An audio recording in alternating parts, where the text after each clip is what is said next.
ये महीना रजबुल मुरज्जब का पाकीज़ा महीना है, जिसकी निस्बत अल्लाह के पाक रसूल ने अपनी उम्मत की तरफ की है। रजब शहरो उम्मती, रजब का महीना मेरी उम्मत का महीना है। व शाबान व शहरी, और शाबान मैं मोहम्मद का महीना है सल्लल्लाहु अलैहि वसल्लम। व रमज़ान व शहरुल्लाह, और रमज़ान अल्लाह का महीना है। ये सदियाँ, ये साल, ये महीने, ये हफ्ते, ये लैलो नहार का चक्कर, ये साअतें, ये पहर, ये घंटे, मिनट और लम्हात और दकीके, ये सारे अल्लाह के हैं। कोई कुल कायनात का खालिक अल्लाह है, मालिक भी वही है, मुहाफिज और राज़िक भी वही है। तो इस महीने में खुसूसी तौर पर तज़किरा मेराजुन नबी सल्लल्लाहु अलैहि वसल्लम का हवाला होता है कि हुजूर नबी करीम सल्लल्लाहु ताला अलैहि वसल्लम को बेशुमार मेराज हुए। वो मेराज रूहानी मेराज थे। उन तमाम मेराजों में एक मेराज अकबर या मेराज आज़म कहा जाता है, जो इस चाँद की 27 अंधेरी रात में मक्का मुकर्रमा से बैतुल मुक़द्दस से अर्श उला से काबा कौसैनी औ अदना तक, मकान से ला मकान तक मेरे महबूब सल्लल्लाहु अलैहि वसल्लम की रसाई हुई। और सरकार मेराज करने गए, अपनी उम्मत को भुलाया नहीं है, फरामोश नहीं किया। मेराज वाले आका मेराज करके वापस आए तो उम्मत के लिए भी मेराज ही लाए। अस्सलातु मेराजुल मोमिनीन, मेराज क्या था? एक अब्दे ख़ास असरा बे अब्दिही तबारकल्लज़ी नज़्ज़ल फ़ुरक़ान अला अब्दिही अशहदु अल्ला इलाहा इल्लल्लाहु वहदहु ला शरीक लहु व अशहदु अन्ना मुहम्मदन अब्दुहु। एक अब्दे ख़ास को अल्लाह ने अपनी मुलाकात करवाई, बिला हिजाब मुलाकात हुई। तो मेराज उरूज से है। उरूज का माना उलुव, उरूज मेराज बंदे का बुलंद होना। तो नहायत मोहतरम बुजुर्गो, बंदे का खुदा के हुजूर हाजिर होना मेराज है। तो नबी करीम सल्लल्लाहु ताला अलैहि वसल्लम कितने करीम हैं कि मेराज अकबर एक दफ़ा हुआ, जागते में, बेदारी के आलम में सरकार का वहाँ जाना हुआ, बारगाह इलाही में हाज़िरी हुई। और अपनी उम्मत के लिए जो मेराज लाए वो 5 वक़्त की हाज़िरी है। ये कितना करम है हमारे आका सल्लल्लाहु अलैहि वसल्लम का कि हम भूले भटके मुसाफिरों को न सिर्फ़ मंज़िल की राह दिखाई, मंज़िल का निशान बताया, बल्कि हमारा हाथ पकड़कर रहनुमाए कामिल, पेशवाए आज़म, रसूल आज़म, नबी मुअज़्ज़म सल्लल्लाहु ताला अलैहि वसल्लम ने हमें मंज़िल तक पहुंचा दिया। और एक बंदा मोमिन की मंजिल क्या है? हमारी मंजिल हुसूल दुनिया नहीं, एक मुसलमान की मंजिल अल्लाह का कुर्ब है, अल्लाह पाक की खुशनुदी, रज़ाए इलाही का हुसूल बंदा मोमिन का मेराज है। हदीस पाक में आता है, इन्नल अब्दा युनाजी रब्बहू फिस सलात, बेशक बंदा मोमिन नमाज में अपने रब से हम कलाम हो जाता है। फ़ज़ाइल कुरान के बाब में भी अहादीस मुबारका में मौजूद है कि जो शख्स चाहे कि मैं अपने रब से कलाम करूं तो वो कुरान मजीद की तिलावत करे। और नमाज तो फिर जमी इबादत इस्लामिया का मजमा है। जमी इबादत इस्लामिया इसमें मुदगम हैं, इसमें शामिल हैं। इसमें कलिमा भी है, कलमा के बाद नमाज, ये ख़ुद नमाज है। नमाज के बाद रोज़ा, नमाज में रोज़ा भी है। और फिर हज और ज़कात, दीन के ये दोनों रुकन नमाज में शामिल हैं। कलमा किस तरह है? जब 3 या 4 रकतें पढ़ने के बाद आखिरी अत्ताहियात हम पढ़ते हैं तो तशहुद में है, अशहदु अल्ला इलाहा इल्लल्लाह वहदहु ला शरीक लह व अशहदु अन्ना मुहम्मदन अब्दुहु व रसूलुहु। ये कलमा है। और कलमा क्या है? कलमा निजात की कुंजी है। और ये कामिलीन सालिहीन के हाथ में है। ये भी एक मजमून है, इंशाल्लाह किसी दिन अर्ज़ करूँगा। नमाज में कलमा शामिल है और ख़ुद नमाज दीन का रुकन है। आगे चलें, रोज़ा किस तरह नमाज में है? सहरी से इफ्तारी तक हम कुछ खा पी नहीं सकते। आगाज़ से इख्तिताम तक तो नमाज की तकबीर तहरीमा ये आगाज़ सलात है, और अस्सलामु अलैकुम व रहमतुल्लाह ये इख्तिताम सलात है। तो तकबीर तहरीमा से लेकर सलाम तक नमाजी ना कुछ खा सकता है ना पी सकता है। तो पता चला कि नमाज के अंदर रोज़े का अंसर भी शामिल है। ज़कात की बात कर लेते हैं। ज़कात का लफ्ज़ी माना पाकीज़गी हासिल करना, और इसका दूसरा माना भी है बढ़ना। तो ज़कात जब साहिब निसाब, मुसलमान साहिब निसाब हो जाता है तो वो इतने माल से इतना निकाले, 2.5% वो अदा करे तो क्या वो कम हो गया? फरमाया नहीं, ये ज़कात है, इसकी बरकत से तुम्हारा माल बढ़ जाएगा। और ज़कात का लफ्ज़ी माना पाक होना भी है।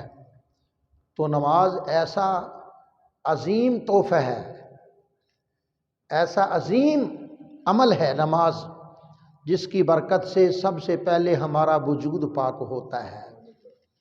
गुस्ल की ज़रूरत है तो गुस्ल, और वज़ू की ज़रूरत है तो वज़ू। नमाज हमारे वजूद को पाक कर देती है, फिर नमाज हमारे लिबास को पाक कर देती है, फिर नमाज हमारे इरादे को पाक कर देती है। हमारे ख्यालात की लगाम नमाज के हाथ में होती है। उतलु मा ऊहिया इलैका मिनल किताब, 21वां पारा शुरू होता है, व आकिमिस सलात। ए प्यारे महबूब मोहम्मद, हमने आपकी तरफ जो वही फरमाई है किताब, आप इसकी तिलावत करें, आप इसकी तिलावत करें। व आकिमिस सलात, और नमाज कायम करें। पता है, इन्न सलाता तन्हा अनिल फहशाइ वल मुनकर वाला ज़िक्रुल्लाह अकबर। कलाम कितना हसीन व जमील है। प्यारे महबूब, हमने जो किताब दी है ना तोहफे में, इसकी ज़रा तिलावत फरमाएं और नमाज कायम करें। यकीनन नमाज के क़याम की नेकियां बुराई और बेहयाई से इंसान को रोक लेती हैं।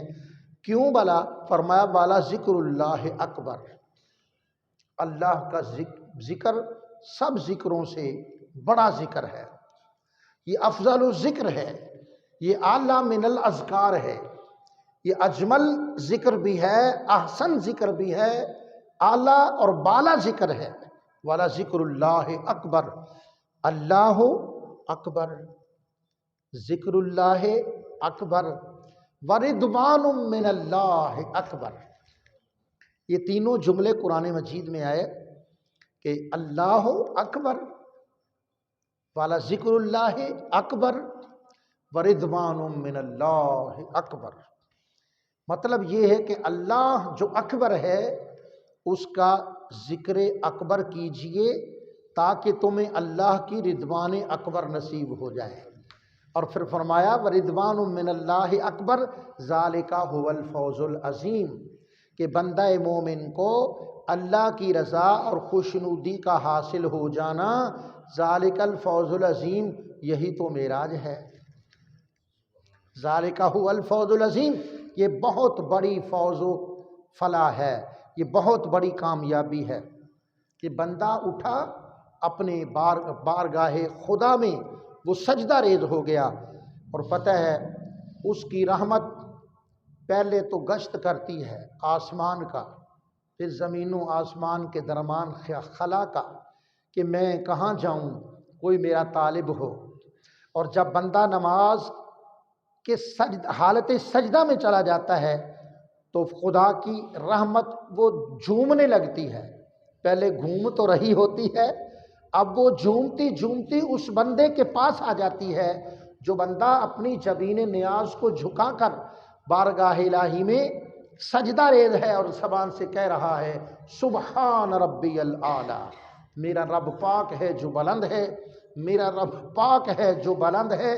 तो फिर अल्लाह ताला की रहमत आवाज़ देती है कि तू रब को आज़म और अज़ीम कह रहा है, वो खुदा आज तुझे भी अज़ीम कर देगा, वो तेरे मुकद्दर को चमका देगा।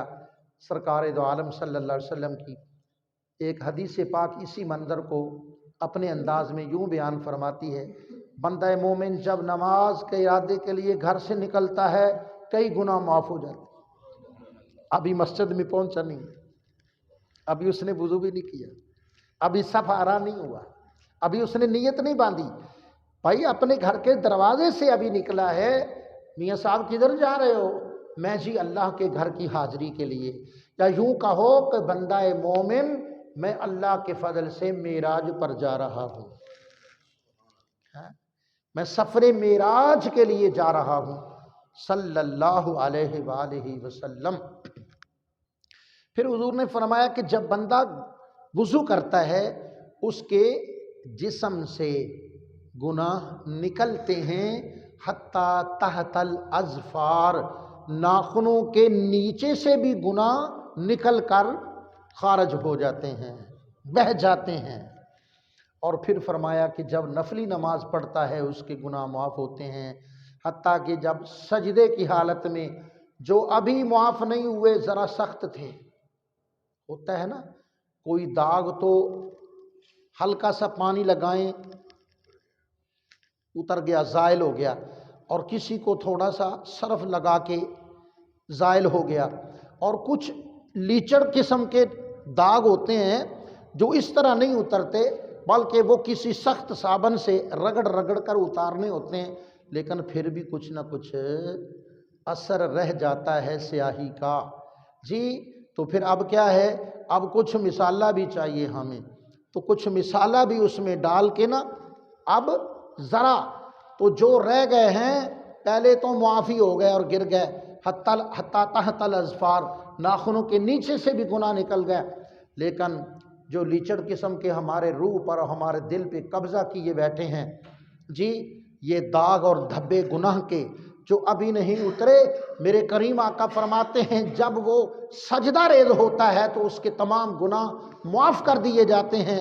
और जब वो सलाम कहता है तो उसको यकीन करना चाहिए, बंदा मोमिन को यकीन से ये जानना चाहिए कि आज इसी तरह वो हो गया है का वालदत उम्मुहु, जिस तरह आज ही उसकी माँ ने उसको जन्म दिया। नमाज में कलमा नमाज में नमाज, नमाज में रोज़ा, नमाज में ज़कात। अच्छा जी, हज किस तरह नमाज में है? हज भी नमाज में है। हज बंदा मोमिन इहराम बांध कर बैतुल्लाह शरीफ का कसद करता है। हज का माना ही है अल्लाह ताला के रज़ा के हुसूल के लिए बैतुल्लाह शरीफ के कसद करने को हज कहते हैं। बैतुल्लाह शरीफ की तरफ तवज्जो होती है। इहराम बांध कर कहाँ आया? सीधा हजर अस्वद के सामने जी, पूरा चक्कर बैतुल्लाह के इर्द गिर्द, 7 चक्कर बैतुल्लाह शरीफ। फिर बैतुल्लाह शरीफ के दरवाजे के साथ ही मकाम इब्राहीम, वो भी बैतुल्लाह शरीफ के साए में, और सफ़ा मरवा भी बैतुल्लाह शरीफ के माहौल में। अगर फिर वो हज के अरकान अदा करने के लिए मिना में खैमा जन है, या वो अरफात में 9 को हाजिर हो रहा है, या पलट रहा है, रात गुजारता है जी इंदल मशअरिल हराम, फज़्कुरुल्लाह इंदल मशअरिल हराम, यानी मुज़दलिफ़ा शरीफ में। फिर वहाँ से कंकरियाँ मार के कहाँ जाता है? बैतुल्लाह शरीफ पे। इसका मतलब ये है कि हाजी की पूरी तवज्जो क्या होता है? बैतुल्लाह शरीफ। तो नमाज के क़याम के लिए जब बंदा मोमिन नियत करता है तो उसकी तवज्जो किधर होती है? कहता है मुँह तरफ मेरा खाना काबा शरीफ के। तो इसका मतलब ये हुआ कि नमाज ने हमारा चेहरा घुमा के कि ना दाएं देख, ना बाएं देख, ना पीछे, ना आगे। तू नमाजी है और नमाजी की तवज्जो बैतुल्लाह शरीफ की तरफ होनी चाहिए। तुझे यहाँ खड़ा होकर उम्रे का सवाब मिल जाए, यहाँ खड़ा होकर। ना कोई टिकट लिया, ना कोई वक्त लगा, ना कोई पैसा सरफ हुआ, ना आने जाने में मुद्दत लगी, ना दूसरी सफरी मुश्किलात और सऊबतों का सामना हुआ। बस तू बैतुल्लाह शरीफ की जानिब मुतवज्जे हुआ और तूने कह दिया। सूफिया इसको भी गिनते हैं, इसको भी कुछ तो गिनते हैं सूफिया और उलमा। कहते हैं इस इशारे का, तकबीर तहरीमा के लिए जो इशारा है, इसका मतलब है कि मैंने दुनिया वमा फीहा को, दुनिया और दुनिया में जो कुछ है सबको अपनी पुश्त के पीछे फेंक दिया। मेरी तवज्जो उसी ज़ात की तरफ है जो मेरा रब है, जो मेरा खालिक है, जो मेरा मालिक है। तो हज़रात जी वक़ार, ये नमाज के हवाले से चंद बातें हुई हैं। आज हमें इल्म नहीं कि हम कितने नाजुक दौर से गुज़र रहे हैं। इतनी मुश्किलात आलमे इस्लाम पर शायद किसी दौर में भी नहीं आई होंगी। जितने ख़तरात, जितने मसाइल, जितनी मुश्किलात हमारा अहले ईमान का वतन कोई भी हो, पाकिस्तान हो, वो हिंदुस्तान हो, वो अफ़ग़ानिस्तान ईरान हो, वो सऊदीया हो, वो लीबिया हो, वो शाम हो, वो मिस्र हो, वो तुर्की हो, हम जितने मुसलमान हैं ना, हमारा देश तो एक है। हम मुसलमान हैं और हमारा जो देश एक ही है। हमारा देश भी एक है, हमारी शक्ल भी एक है, हमारी तवज्जो भी एक तरफ है, हमारा खुदा एक है, हमारी किताब। इकबाल ये बात कहते कहते फिर ठंडी सर्द आह भरते हैं और फरमाते हैं कुछ बड़ी बात तो नहीं थी यार कि मुसलमान भी एक हो जाते हैं। फिर फरमाते हैं तुम्हारी तमाम मुश्किलात का हल इसी में है कि एक हों मुस्लिम। आहा, आज से कितना जी, 85 साल पहले, 86 87 साल पहले अल्लामा इकबाल ने ये कहा था एक होना पड़ेगा, एक हो मुस्लिम। हम मुश्किलात से कैसे निकलेंगे? एक हो मुस्लिम हरम की पासबानी के लिए, नील के साहिल से लेकर ता बखा के काशगर। तो हमारे जो मसाइल हैं वो मज़ीद बढ़ रहे हैं, और अब इतने बढ़ रहे हैं कि वो ना तो किताबों में समा सकेंगे, ना वाज़ों में अर्ज़ किए जा सकेंगे। तो उसकी मैं हल्की सी एक लकीर, उसका हल्का सा एक रंग अर्ज़ करना चाह रहा हूँ, लेकिन हिम्मत नहीं है।